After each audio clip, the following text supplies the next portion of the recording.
जय हिंद प्यारे बच्चों। स्वागत है आप सभी का उत्कृष्ट डिफेंस एकेडमी के इस यूट्यूब चैनल पर। और आज हम अपनी इस केमिस्ट्री की सीरीज को आगे बढ़ाते हुए शुरू करेंगे एक नया चैप्टर जिसका नाम है पीरियोडिक क्लासिफिकेशन ऑफ एलिमेंट्स। तो बच्चों, इस टॉपिक को शुरू करने से पहले एक बात मैं आपसे कहना चाहता हूं और ध्यान से सुनिएगा। खुद से जीतने की जिद है खुद से जीतने की जिद है, मुझे खुद को ही हराना है। ध्यान से सुनिएगा बच्चों कि हमें ऐसी जिद अपने अंदर रखनी है कि हमें अपने आप को अपने से हराना है। यानी अगर हम इतना पढ़ रहे हैं तो हमें और पढ़ने की, मान के चलिए हम 4 घंटे पढ़ रहे हैं तो हमें अपने आप को सोचना है कि हम लोग 6 घंटे पढ़ें। हमें अपने आप को इतना मोटिवेट अंदर से रखना है कि कितना पढ़ सकते हैं हम लोग और कितना अपने स्कोर बढ़ा सकते हैं। खुद से जीतने की जिद है, मुझे खुद को ही हराना है। मैं भीड़ नहीं हूं दुनिया की, मैं भीड़ नहीं हूं दुनिया की, मेरे अंदर एक जमाना है, मेरे अंदर एक जमाना है। तो ये मैं आप लोगों से कहना चाहता हूं। और अब जैसे कि मैंने आपको बताया कि हमारा नया चैप्टर स्टार्ट होने वाला है, तो ये जो चैप्टर है ये बेसिकली पीरियोडिक टेबल से रिलेटेड चैप्टर है। तो ओवरऑल टफ नहीं होगा, लेकिन थोड़ा कंफ्यूजिंग है। लेकिन अगर हमारे कंसेप्ट क्लियर होंगे तो हम आसानी से इन क्वेश्चंस को कर लेंगे और अच्छा स्कोर हम लोग कर पाएंगे। और ये चैप्टर है, ये काफी इंटरेस्टिंग चैप्टर भी है। बहुत सारे ऐसे कंसेप्ट आएंगे हमारे साथ जो हमने पढ़े हैं और बहुत तरीके से हम लोग समझे भी हैं।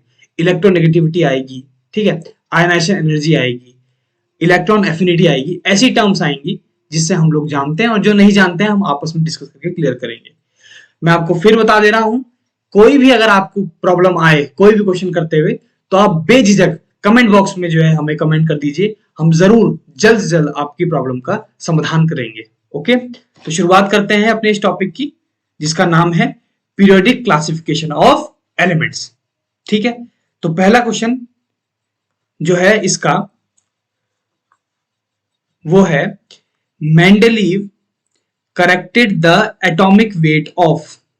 मेंडलीव ने बनाई थी ना एक पीरियोडिक टेबल, तो उन्होंने करेक्ट किया एटॉमिक वेट ऑफ, किसका एटॉमिक वेट करेक्ट किया? बेरिलियम का, इंडियम का या ऑस्मियम का या ऑल ऑफ द अबव? तो इसमें इसका आंसर है ऑल ऑफ द अबव। ठीक है बच्चों, तो इन तीनों के तीनों का एटॉमिक वेट किसने करेक्ट किया? मेंडलीव ने। Zero group was introduced by, क्या बोल रहा है? Zero group. जीरो ग्रुप को हम लोग क्या बोलते हैं? Zero group is also termed as group of noble gases, जिसमें कौन कौन से एलिमेंट्स आते हैं? हीलियम आता है, नियॉन आता है, आर्गन आता है, क्रिप्टन आता है, जिनॉन आता है और रेडॉन आता है। ये सब की सब हमारी क्या है? नोबल गैसेस हैं। तो ये किसने इंट्रोड्यूस किया? हम जैसे ही इसको पढ़ते हैं तो हमारे दिमाग में तुरंत आता है मेंडलीव, है ना? लेकिन ऐसा नहीं है।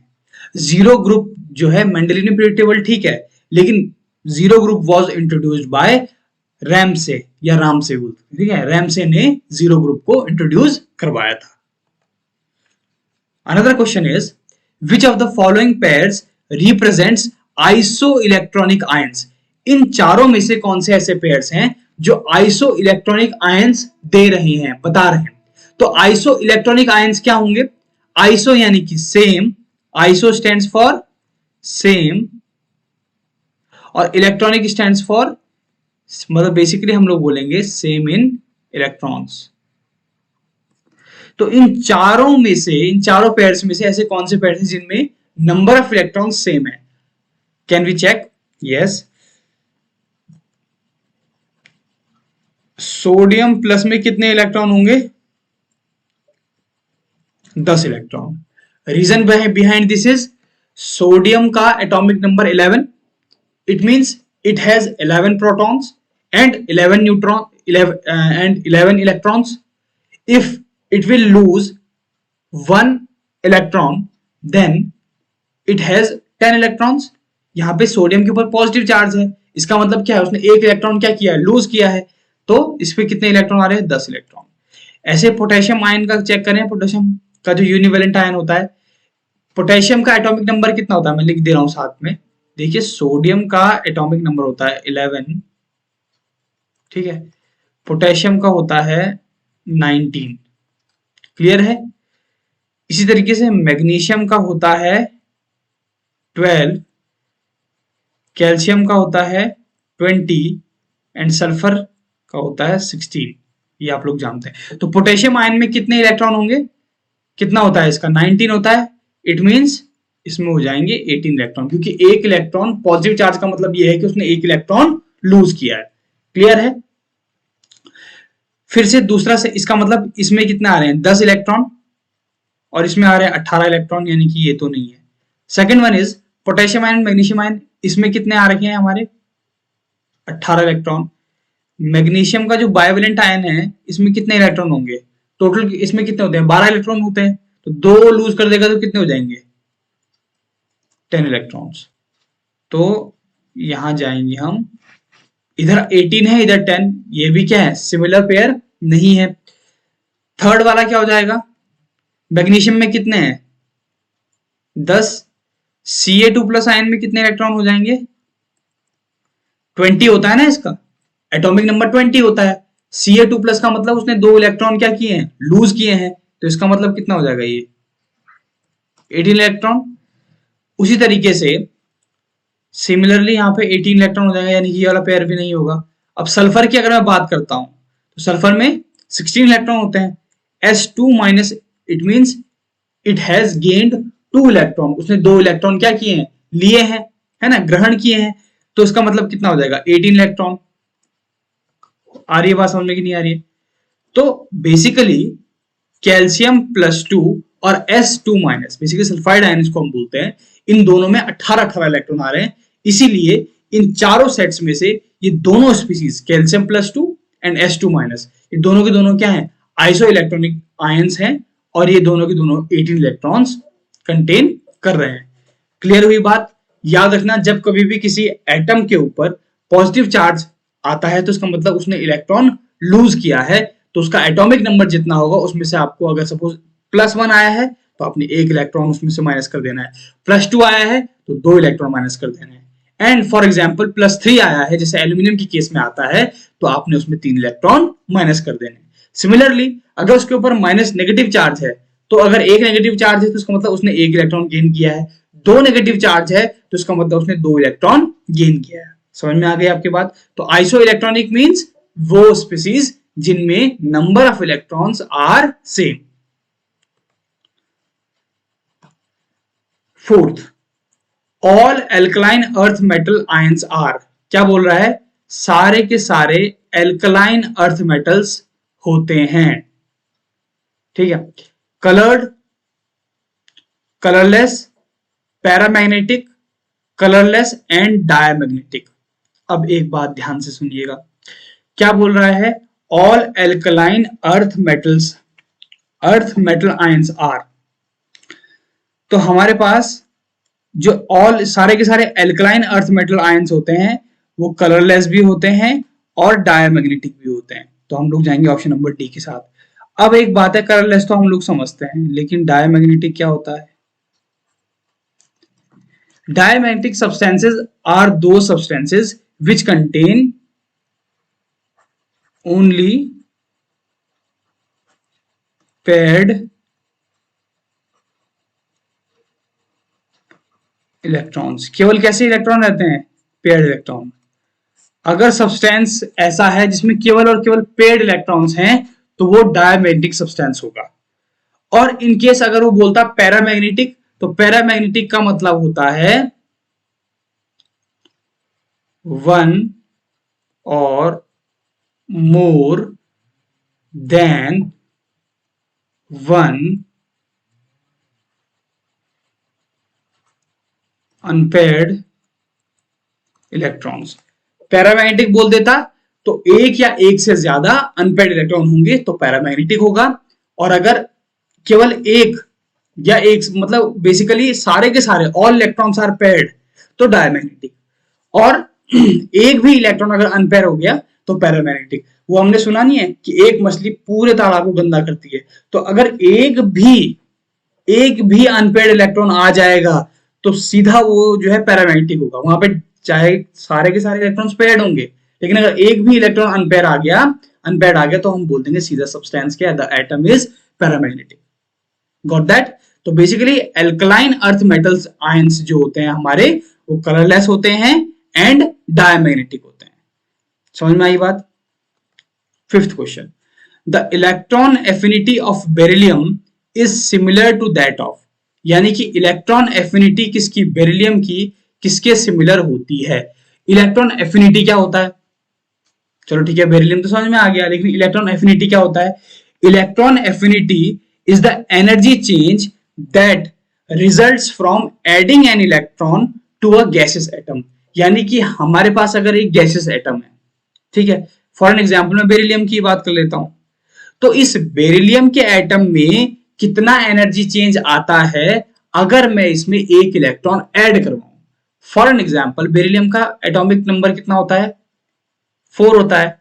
दैट मीन्स अगर मैं इलेक्ट्रॉनिक कन्फिग्रेशन लिखूं इसका, तो क्या लिखूंगा? 1s2 2s2।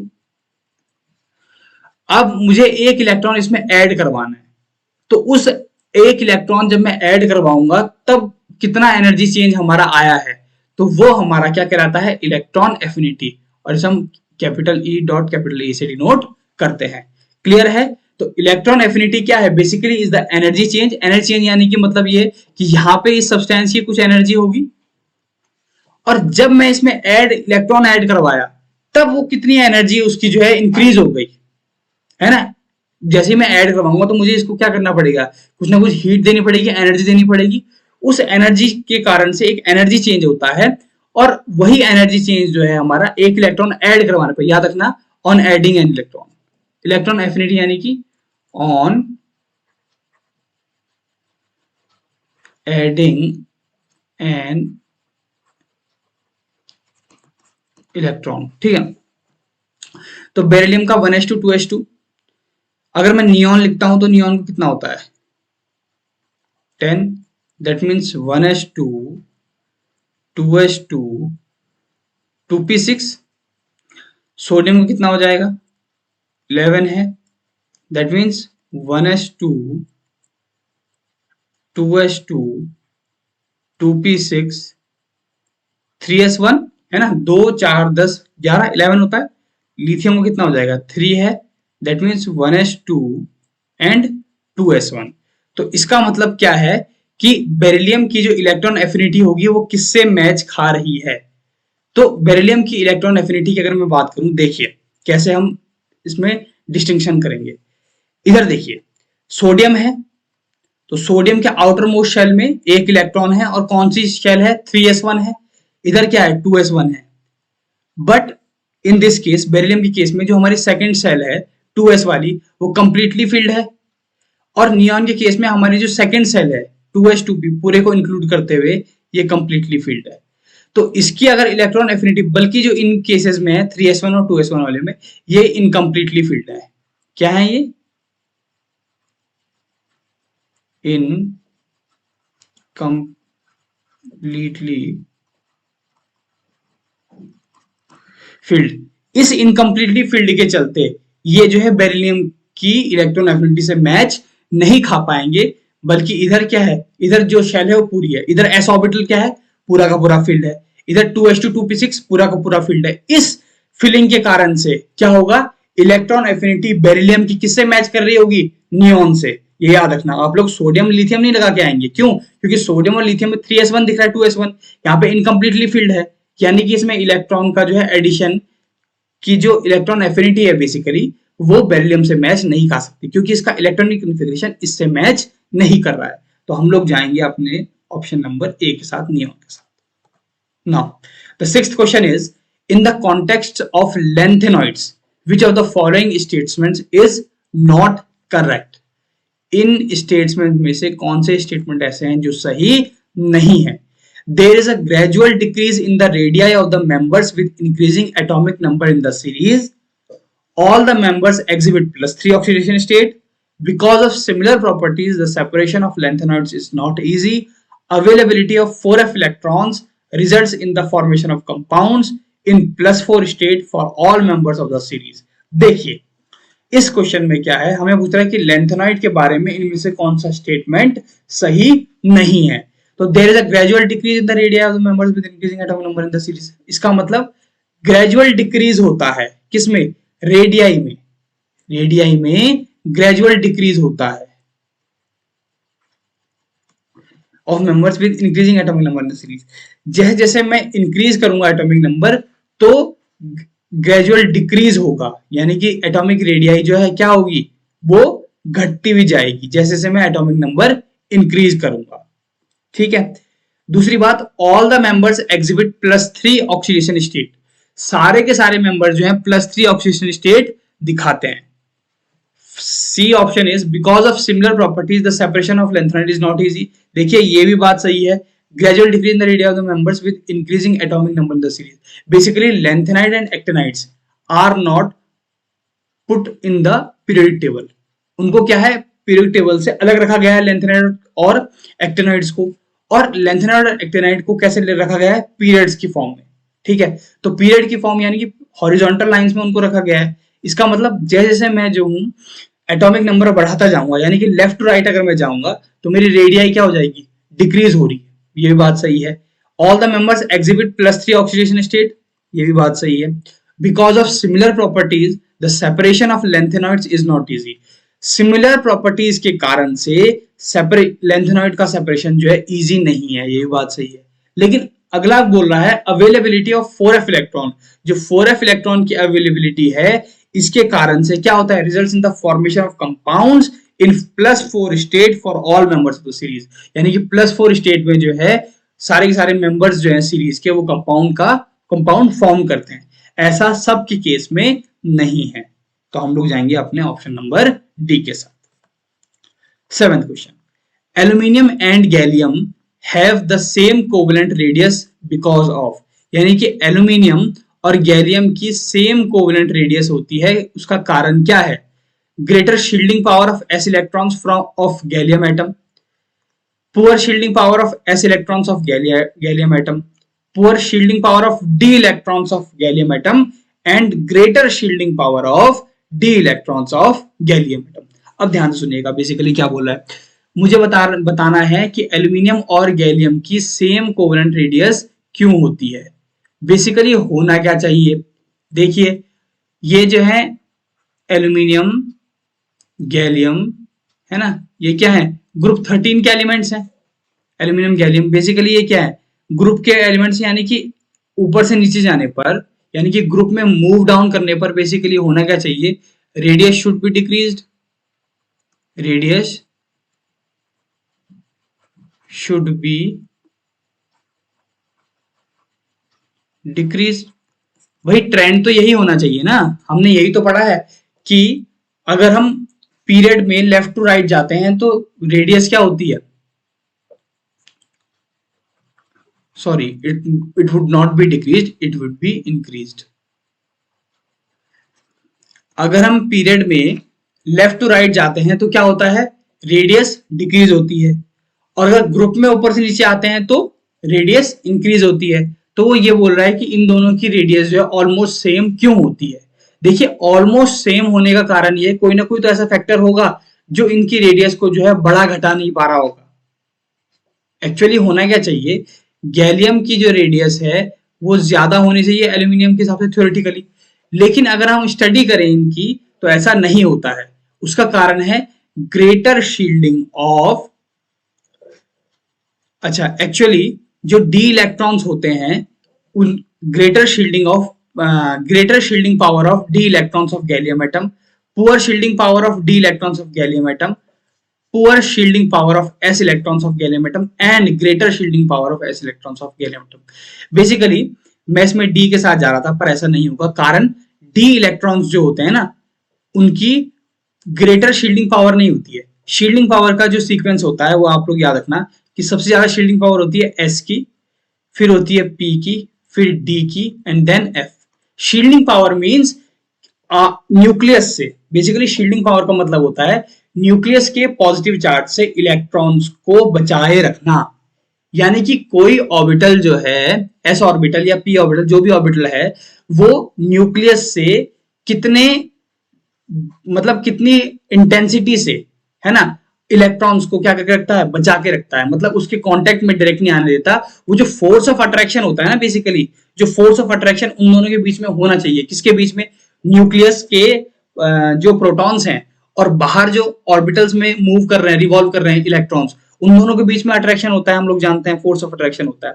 अब इस न्यूक्लियस के जो अट्रैक्शन है, बेसिकली पॉजिटिव और नेगेटिव चार्ज के बीच में जो अट्रैक्शन है, उस अट्रैक्शन को किसी भी ऑर्बिटल के आ जाने से क्या फर्क पड़ता है, क्या वो डिक्रीज हो रहा है, क्या वो इंक्रीज हो रहा है, या सिमिलर रह रहा है, तो ये शील्डिंग पावर है। तो एस ऑर्बिटल जो होते हैं उनकी शील्डिंग पावर ज्यादा होती है as comparative to p, d and f orbitals. अब एस ऑर्बिटल की शील्डिंग पावर से क्या होगा, वो जो इलेक्ट्रॉन्स हैं, जो न्यूक्लियस के बाहर इलेक्ट्रॉन्स हैं, वो डायरेक्ट कांटेक्ट में नहीं आ पाएंगे, यानी कि वो फोर्स ऑफ अट्रैक्शन उतना उतना वो जो इलेक्ट्रॉन्स बाहर है न्यूक्लियस के, वो उतना फोर्स ऑफ अट्रैक्शन फील नहीं कर पाएंगे जितना अगर एस की जगह पे पी होता तो कर पाते। क्यों? Because s has more shielding power as than of p orbital, और पी की ज्यादा होती है डी से, तो डी की बेसिकली शील्डिंग पावर क्या होती है, कम होती है। अब डी की शील्डिंग पावर कम होने से क्या होगा, डी की शील्डिंग पावर कम होने से क्या होगा कि जो न्यूक्लियस के बाहर इलेक्ट्रॉन्स होंगे गैलियम में, वो जो न्यूक्लियस का फोर्स ऑफ अट्रैक्शन है ड्यू टू प्रोटॉन्स, वो उसको बहुत फील करेंगे। उस वजह से उसका साइज जो है, जो होना चाहिए covalent radius, it would be slightly, ज्यादा अंतर नहीं आएगा, स्लाइटली डिक्रीज, होनी इंक्रीज चाहिए, लेकिन डी ऑर्बिटल के आ जाने से शील्डिंग पावर कम हो जाएगी, यानी कि जो न्यूक्लियस से जो फोर्स ऑफ अट्रैक्शन लगना था वो क्या हो जाएगा, वो बढ़ जाएगा, और इस वजह से उसका साइज क्या हो जाएगा, डिक्रीज हो जाएगा। इस बात को आप लोग ध्यान रखेंगे। तो हम लोग जाएंगे ऑप्शन नंबर सी के साथ, due to poor shielding of power of d electrons of gallium atom. Got that? Now good.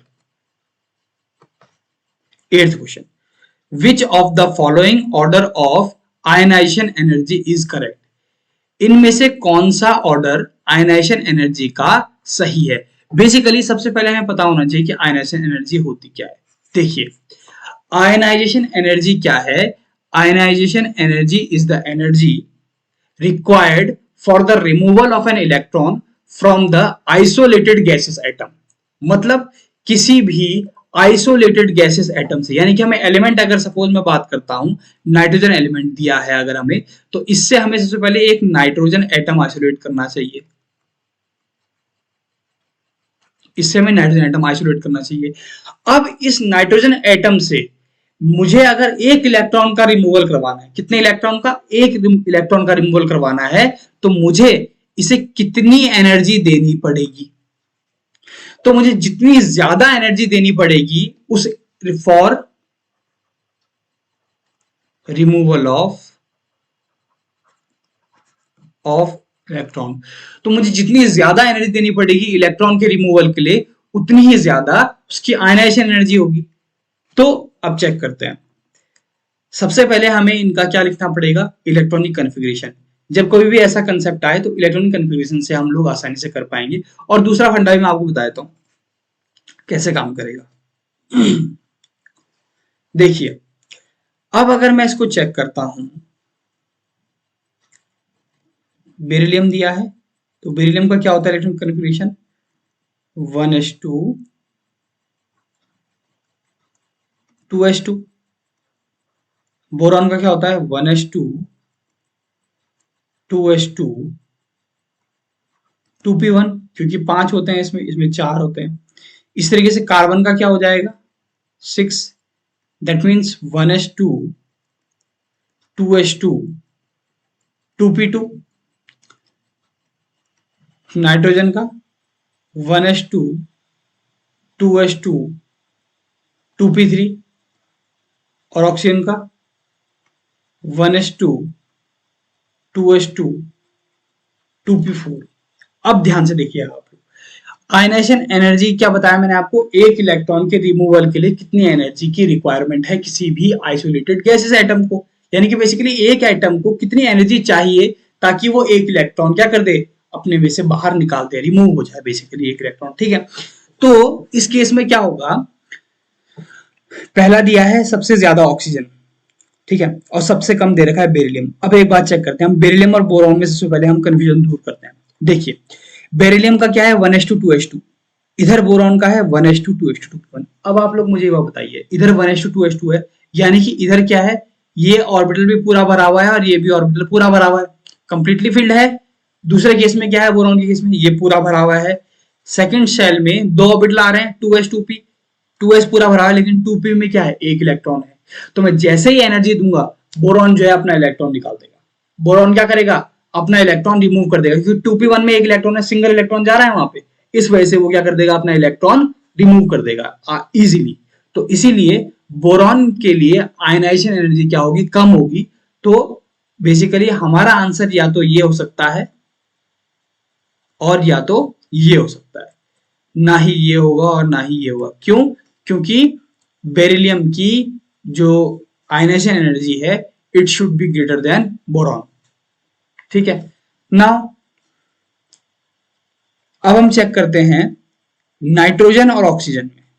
किसमें चेक करते हैं, नाइट्रोजन और ऑक्सीजन में। अब आप लोग एक चीज देखिए, 1s2 2s2 2p3 1s2 2s2 2p4, that means nitrogen के आउटर मोस्ट शेल में कितने इलेक्ट्रॉन आ रहे हैं, दो, दो और तीन, यानी कि ओवरऑल 5 इलेक्ट्रॉन आ रहे हैं।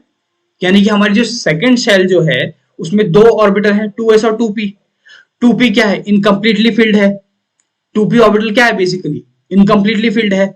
और ऑक्सीजन में क्या है, इनकम्प्लीटली फिल्ड नहीं है, 2p4 होता है। बेसिकली अगर मैं नाइट्रोजन का बनाऊंगा यहाँ पे, तो नाइट्रोजन कैसे बनेगा,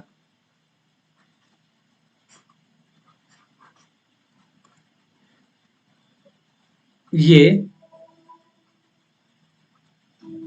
ये और ऑक्सीजन के केस में क्या होगा, ये हमारा 2s है और ये हमारा 2p है। इधर ये कितना है, 2s है और ये हमारा क्या है, 2p है। That means 2s is full filled and 2p is incompletely field. 1 2 3 4। अब 3 इलेक्ट्रॉन है, हम लोग जानते हैं कि जो हाफ फिल्ड होता है उसकी स्टेबिलिटी ज्यादा होती है। इट मीन्स यहाँ पे मुझे अगर एक इलेक्ट्रॉन रिमूव करवाना है तो मुझे डिफिकल्टी होगी एज कंपेयर टू 2p4 से। यहां से ये वाला इलेक्ट्रॉन इजीली रिमूव हो जाएगा as compare to nitrogen atom. क्योंकि जब कभी भी आप लोग एक बात याद रखिएगा कि जब कभी भी हाफ फील्ड वाला या फुल फील्ड वाला कंसेप्ट आता है, तो फुल फील्ड ऑर्बिटल वाला, तो हमेशा फुल फील्ड वाला या हाफ फील्ड वाला मोर स्टेबल होता है as compare to incompletely filled. क्योंकि फुल फील्ड और हाफ फील्ड के केस में हमें इलेक्ट्रॉन रिमूव करवाना डिफिकल्ट हो जाएगा एज कंपेयर टू जो है इनकम्प्लीटली फील्ड वाले में। ठीक है, तो हम लोग जाएंगे ऑप्शन नंबर बी के साथ, कि सबसे कम बोरॉन की, फिर beryllium, then carbon, then oxygen and then nitrogen. It means सबसे ज्यादा आयनेशन एनर्जी किसकी होगी, नाइट्रोजन की, और सबसे कम किसकी होगी, बोरॉन की। समझ में आई आपको बात। 9th question, in which of the following the tendency towards the formation of colored ion is maximum? इनमें से किसकी टेंडेंसी जो है towards the formation of coloured ion की तरफ जो है मैक्सिमम होती है? S block elements, D block elements, P block elements और एफ ब्लॉक एलिमेंट्स। सीधा इसका आंसर होगा डी ब्लॉक एलिमेंट। इसके कुछ कारण ये होते हैं कि डी ब्लॉक के जो एलिमेंट्स होते हैं दे show variable valency, variable valency. अब ये जो है वेरिएबल वैलेंसी दिखाते हैं, यानी कि इनका एक एक एटम जो है, एक एक एलिमेंट जो है एक से ज्यादा वैलेंसी शो करता है। ठीक है, जैसे हम अगर कॉपर की बात करें तो कॉपर जो है +1 भी दिखाता है, कॉपर जो है +2 भी दिखाता है। ठीक है, ऐसे ही सबसे ज्यादा वैलेंसीज जो है मैंगनीज दिखाता है, +7 तक जो है ये क्या दिखाता है, अपनी वैलेंसी शो करता है। इस कारण से एक तो हो गया वेरिएबल वैलेंसी, दूसरा ये लोग जो ये जो एलिमेंट्स होते हैं वो चार्ज ट्रांसफर करते हैं।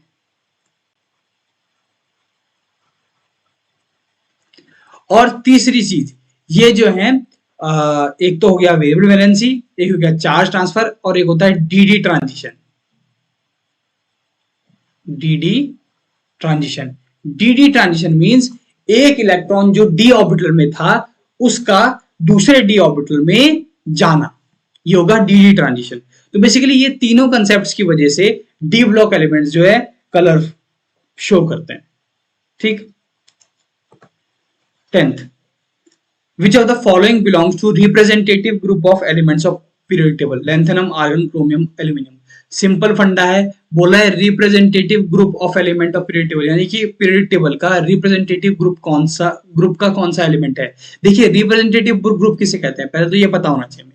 जब कभी भी रिप्रेजेंटेटिव ग्रुप पूछे तो आपको तुरंत स्ट्राइक करना चाहिए दिमाग में कि पी ब्लॉक के जो एलिमेंट्स होते हैं, elements of p blocks are termed as group of representative elements. ठीक है, तो लैंथेनम पी ब्लॉक का एलिमेंट नहीं है, आर्गन, क्रोमियम, एल्यूमिनियम, क्रोमियम जो है पी ब्लॉक का एलिमेंट है, एल्यूमिनियम पी ब्लॉक का एलिमेंट है। ठीक है, तो बेसिकली इसमें हम लोग जाएंगे ऑप्शन नंबर डी के साथ कि ये जो है हमारा रिप्रेजेंटेटिव ग्रुप का एलिमेंट है, aluminium. 11th question is on descending a group electropositive character of elements. ऊपर से नीचे जाने पर ग्रुप में इलेक्ट्रोपॉजिटिव कैरेक्टर ऑफ एलिमेंट्स, जाहिर सी बात है जब कभी भी हम ऊपर से नीचे किसी ग्रुप में जाते हैं तो इलेक्ट्रोपॉजिटिव कैरेक्टर जो है बढ़ेगा ही, घटेगा कभी नहीं, इट विल ऑलवेज इंक्रीजेस। ठीक। 12th question, the common semiconductor material is, जो कॉमन सेमीकंडक्टर मटेरियल है वो कौन सा है, नाइट्रोजन, फास्फोरस, एंटीमनी या आर्सेनिक। इन चारों में से जो सेमीकंडक्टर का मटेरियल है सीधा है एंटीमनी। और आपको पता है इसका सिंबल क्या होता है, इसका सिंबल होता है Sb। हम लोग कई बार इसको जो है An लगा के आ जाते हैं, ऐसा नहीं है। ठीक है, Sb होता है। 13th question, which of the following sets of elements belong to the same period. इनमें से कौन से सेट के ऐसे एलिमेंट हैं जो सेम पीरियड से बिलोंग करते हैं। अब पीरियड क्या होता है, दो चीजें होती है ना हमारे पीरियड टेबल में, एक होता है पीरियड और एक होता है ग्रुप। तो पीरियड मींस अगर मैं हॉरिजॉन्टल लाइंस की बात करूंगा, हॉरिजॉन्टल लाइंस, हॉरिजॉन्टल लाइंस की, और ग्रुप मींस अगर मैं वर्टिकल लाइंस की बात करूंगा, अगर मैं वर्टिकल लाइंस की बात करूंगा तो ग्रुप होगा, और अगर मैं हॉरिजॉन्टल लाइंस की बात करूंगा तो पीरियड होगा। अब चेक करते हैं, helium, neon, argon.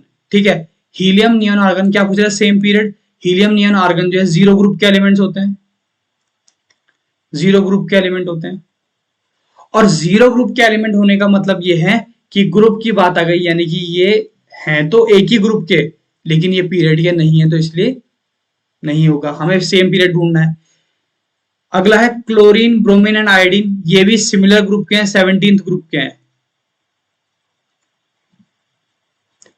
17th group के एलिमेंट्स हैं, और इसकी वजह से जो है ये लोग ग्रुप के होने की वजह से सेम पीरियड में नहीं बिलोंग करते हैं। सोडियम, कॉपर, मैग्नीशियम, ये तो ना ही सिमिलर पीरियड के हैं और ना ही सिमिलर जो है ग्रुप के हैं, तो इसलिए ये तो वैसे बाहर हो गया। तो हमारा जो आंसर होगा ऑप्शन नंबर बी होगा, निकिल, कॉपर, जिंक। ये जो है निकिल, कॉपर एंड जिंक, ये जो है डी ब्लॉक एलिमेंट्स हैं। क्या है, डी ब्लॉक एलिमेंट्स हैं, जो किससे बिलोंग करते हैं, 3D सीरीज से बिलोंग करते हैं। ठीक है, 3D सीरीज से बिलोंग करते हैं, इतना हमें याद रखना है।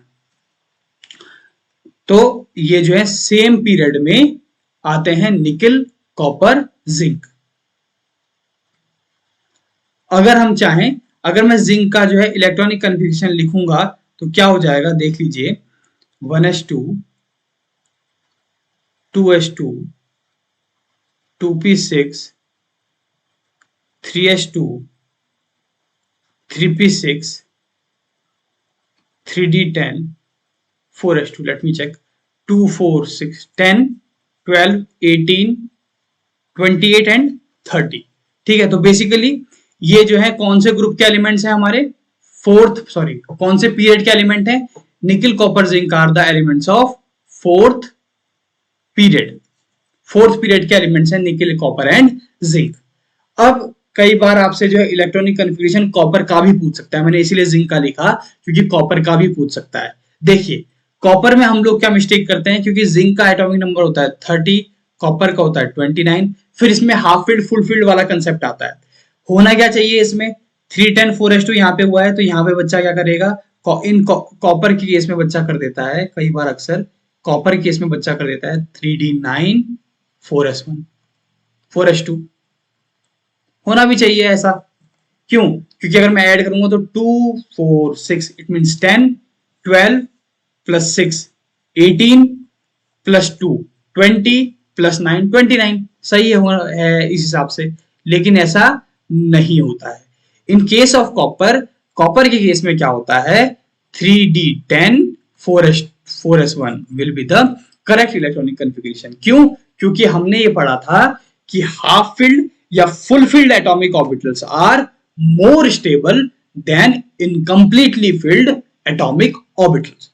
अगर ऐसा है, क्योंकि हम 3d9 को 3d10 बदल सकते हैं, यहां से एक इलेक्ट्रॉन हम लोगों ने रिमूव करवा दिया, 4s1 कर दिया, ठीक है, कोई दिक्कत नहीं है। इस वजह से कॉपर का इलेक्ट्रॉनिक कन्फिगरेशन ऐसा होगा।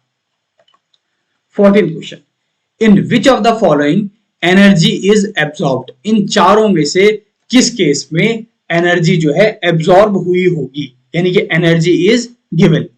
देखो, फ्लोरीन से फ्लोराइड जाने में, क्लोरीन से क्लोराइड में, ऑक्सीजन से O2 माइनस में या हाइड्रोजन से हाइड्राइडर में, इसका सीधा आंसर हमारा सी होगा। देखिए, ऑक्सीजन से जब O2 माइनस बनेगा तो उससे उसके पहले ऑक्सीजन से O माइनस बनेगा।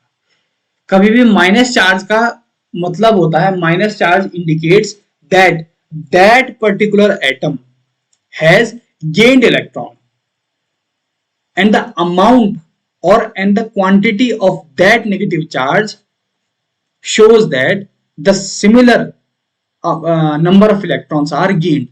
उतने ही इलेक्ट्रॉन गेन होते हैं जितने उसने उसके ऊपर जो है नेगेटिव चार्ज होता है। दैट मीन्स 1 नेगेटिव चार्ज है, इसका मतलब उसने 1 इलेक्ट्रॉन गेन किया। 2 नेगेटिव चार्ज है, इसका मतलब उसने 2 इलेक्ट्रॉन गेन किए। 3 नेगेटिव चार्ज है तो इसका मतलब उसने 3 इलेक्ट्रॉन गेन किए। लेकिन ऑक्सीजन से ऑक्सीजन 2 माइनस गया तो सबसे पहले ऑक्सीजन से ऑक्सीजन माइनस जाएगा, उसके बाद O माइनस से O2 माइनस जाएगा। तो एनर्जी एब्जॉर्ब इस केस में सबसे ज्यादा होगी, क्योंकि ऑक्सीजन से ऑक्सीजन माइनस, यानी कि इसने 1 इलेक्ट्रॉन गेन कर लिया। फिर जब दूसरा इलेक्ट्रॉन गेन करने की बारी आती है तो क्या होता है, उस समय इलेक्ट्रॉन्स का रिपल्शन जो है ज्यादा हो जाता है। उसके पास इलेक्ट्रॉन था ऑक्सीजन के पास, उसने 1 इलेक्ट्रॉन और गेन किया। इसका मतलब क्या हुआ, बेसिकली मैं बताया था आपको, ऑक्सीजन था atomic number 8, that means 1s2 2s2 2p4। अब अगर इसको O माइनस अगर बनेगा तो 9 हो जाएगा यहाँ पे, that means 1s2 2s2 2p5। और 10 पे क्या हो जाएगा, O2 माइनस पे 1s2 2s2 2p6। अब आप लोग देखिए यहाँ पे क्या हो रहा है, 2p4 बना देता हूं मैं, 1 2, दैट मीन्स 2p है ये, 1 2 3 4। अगर मैं 2p5 बनाऊंगा तो 1 2 3 4 5। एंड 2p6 के केस में क्या हो जाएगा, 1 2 3 4 5 6। अब देखिए क्या होगा, अब इधर 2p4 में 4 इलेक्ट्रॉन्स हैं, इधर 5 इलेक्ट्रॉन होंगे, इधर 6 इलेक्ट्रॉन है। तो बेसिकली जब वो O से O माइनस गया होगा तो उसने 1 इलेक्ट्रॉन गेन किया, ठीक है।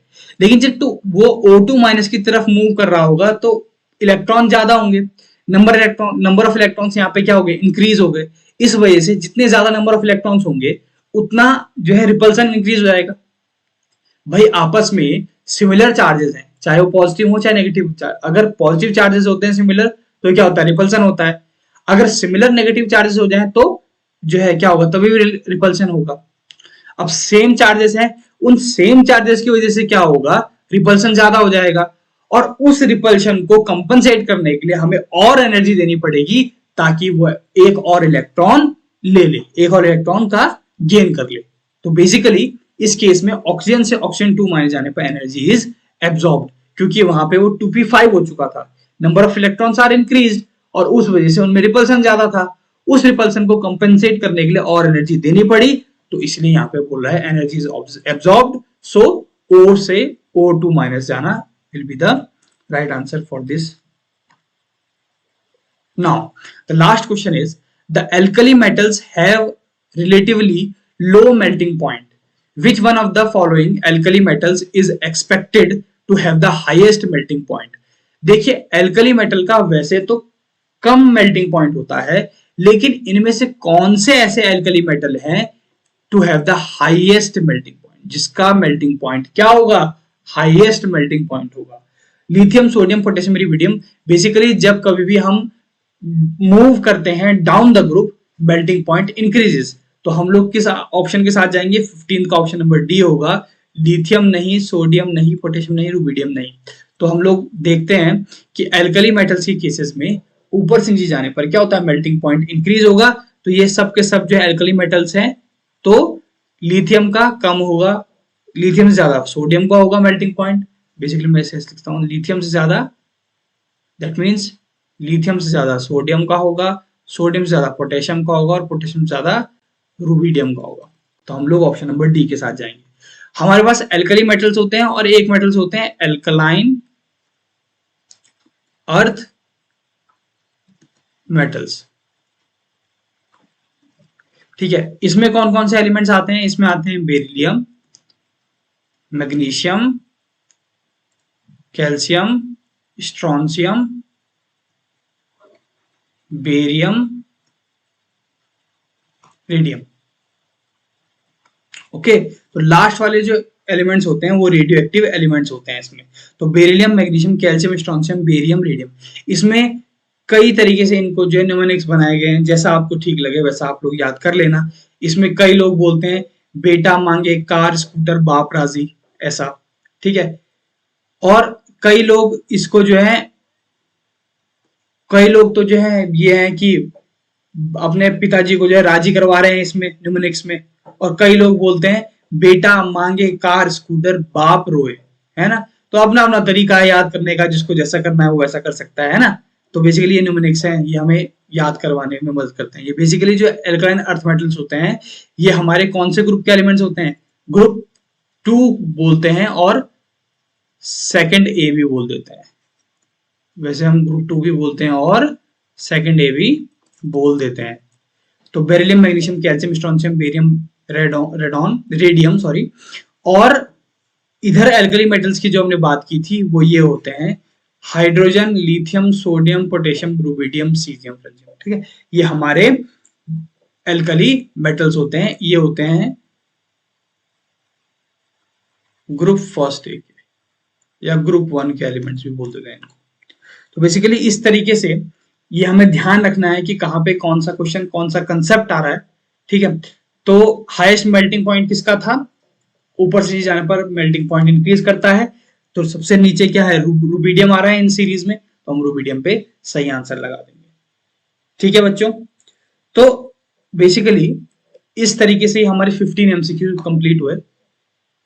ये जो क्वेश्चंस थे आप लोगों ने देखा होगा, बहुत ही अलग सा नहीं पूछ रहा है, सिंपल बातें पूछ रहा है, पढ़ी हुई बातें पूछ रहा है, बस छोटे छोटे कंसेप्ट पूछ रहा है और उनसे रिलेटेड, छोटे छोटे कंसेप्ट से रिलेटेड क्वेश्चंस पूछ रहा है। अगर हम इन कंसेप्ट्स को अपने फिंगर टिप्स पे रखेंगे पढ़ के, है ना, इन कंसेप्ट्स को सही से समझेंगे, चीजों को आपस में रिलेट करेंगे कि भाई इलेक्ट्रॉन नेगेटिविटी क्या होती है, इलेक्ट्रॉन एफिनिटी क्या होती है, आयनाइजेशन एनर्जी क्या होती है, इलेक्ट्रॉन पॉजिटिविटी क्या क्या होती है। हर चीज का अपना एक मतलब है। बेसिकली सारा खेल क्या है, इसमें जो खेला है पूरा ओवरऑल वो है पीरियोडिक टेबल का। हम लोग पीरियोडिक टेबल को कितना अच्छे से जानते हैं, ये चैप्टर हमें, ये क्वेश्चंस हमें बता रहे हैं। अगर हम पीरियोडिक टेबल को बहुत अच्छे तरीके से जानते हैं, उसके ट्रेंड्स को जानते हैं कि भाई ग्रुप है तो ग्रुप कहाँ पे है, कितने ग्रुप हैं। अगर हम पीरियड्स की बात करें तो पीरियड्स कितने हैं, हम लोग जो है इलेक्ट्रॉनिक कन्फिग्रेशन कैसे लिखते हैं, किस तरीके से उसको रिप्रेजेंट किया जाता है, क्या हाफ फील्ड है ऑर्बिटल्स, क्या फुल फील्ड की बात कर रहा है, कितने उसमें ऑर्बिटल होते हैं, S orbital, P orbital, D orbital, F orbital, ये बेसिकली क्या चीजें हैं। ये जब हमें पता होंगी तब हम इसको और इस तरीके से कर पाएंगे इन क्वेश्चंस को। डिफिकल्ट नहीं था ये भी। बेसिकली केमिस्ट्री जो पूछ रहा है ना एनडीए में, वो बहुत ज्यादा टेढ़ी नहीं पूछ रहा है, सिंपल पूछ रहा है। अगर हम लोग सही से केमिस्ट्री को ध्यान से रखते हुए चलेंगे तो हम लोग जरूर इनको क्रैक कर पाएंगे, पढ़ पाएंगे, समझ पाएंगे चीजों को। तो यही मैं कह रहा हूं कि क्वेश्चंस को बार बार रिवाइज कीजिए, कंसेप्ट्स को पढ़िए, और हो सके तो इन जो क्वेश्चंस हैं हम लोग आपको जल्द से जल्द इन जो एमसीक्यू क्वेश्चन हम लोगों ने बनाए हैं, वो उन क्वेश्चंस को अपने टेलीग्राम चैनल पे हम लोग डालेंगे, आप लोग वहां से इन पीडीएफ को डाउनलोड कर सकते हैं, जो आपके लिए बहुत सही रहने वाला है, आपको ईजी हो जाएगा। हम लोग इनकी जो आंसर की है वो भी डालेंगे, ठीक है।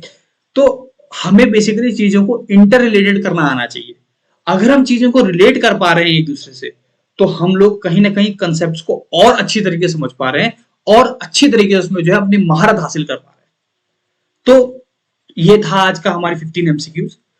कल हम देखेंगे 15 एमसीक्यूज और इस चैप्टर के, और इन एमसीक्यूज के साथ हमारा कल के एमसीक्यूज कंप्लीट करने के बाद ये हमारा चैप्टर कंप्लीट हो जाएगा। बस मैं आप लोगों से ये चाहता हूं कि आप लोग सही से पढ़ो, और कहीं पे कोई भी डाउट हो, मैंने पहले भी कहा था अपनी वीडियो शुरू करने से पहले, और अभी भी कह रहा हूं कि कहीं भी कोई भी डाउट हो, आप लोग कमेंट बॉक्स में बेझिझक हमें जो है डाउट पूछ सकते हैं, और हम लोग आपके डाउट को सॉल्व करने का जो है अपना बेस्ट पॉसिबल जो है तरीके से आपको सॉल्व करके देंगे, बताएंगे। कोई भी समस्या आप लोग कमेंट बॉक्स पे आप लोग कमेंट कर सकते हैं। अब बात रही इसको किस तरीके से पढ़ना है। इसको जिस तरीके से मैंने बताया, कंसेप्ट्स को पढ़िए, उसके बाद क्वेश्चंस देखिए। इन क्वेश्चंस को आप पढ़ेंगे, काफी हद तक कंसेप्ट तो हमने ही आपस में क्लियर कर लिए, ठीक है, लेकिन आप लोगों को इन क्वेश्चंस को देखना है। ऐसे क्वेश्चंस कहीं और से मिलते हैं तो वो क्वेश्चंस भी लगाइए, जरूर आप लोग लगा ही रहे होंगे, और कोई भी दिक्कत आती है तो हमें कमेंट बॉक्स में बताएं। और बाकी जो है इसके 15 एमसीक्यूज हम लोग अपनी नेक्स्ट वीडियो में डिस्कस करेंगे बहुत बढ़िया तरीके, जैसे हम आज तक करते हुए आए हैं। बस अब आप लोग जो है स्वस्थ रहें, मस्त रहें, और साथ ही साथ बहुत अच्छे ढंग से अपनी एनडीए 2023 जो 16 अप्रैल को पेपर है, बार बार आप लोगों को याद दिलाता हूं मैं, ताकि आप लोगों के दिमाग में ये बात बैठी रहे कि हमारा एग्जाम है, हमें सही से पढ़ना है, हमें क्रैक करना है। और ये बात आप लोगों को याद रहे कि जितनी मेहनत हमारे सर लोग कर रहे हैं, उतनी ही मेहनत, उससे कई ज्यादा मेहनत हम लोग करें, ताकि हमारा सपना वो पूरा हो सके, ठीक है। तो यही मैं आपको कहना चाहता हूं। एक संस्कृत का श्लोक है, मुझे याद आ रहा है, उद्यमेन ही सिद्ध्यन्ति कार्याणि न मनोरथे, नहि सुप्तस्य सिंहस्य नहीं सुप्तस्य सिंहस्य प्रविशन्ति मुखे मृगा।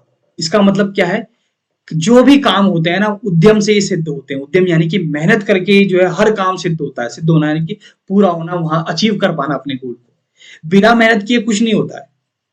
वो कहते नहीं है कि नहीं सुप्त सिंहस्य, यानी कि अगर कोई शेर जो है वो सोया हुआ है, तो अगर सोया हुआ शेर है तो उसके मुख में कभी भी जो मृग है, हिरन है, वो कभी भी अपने आप प्रवेश नहीं करता, अपने आप नहीं जाएगा उसके पास।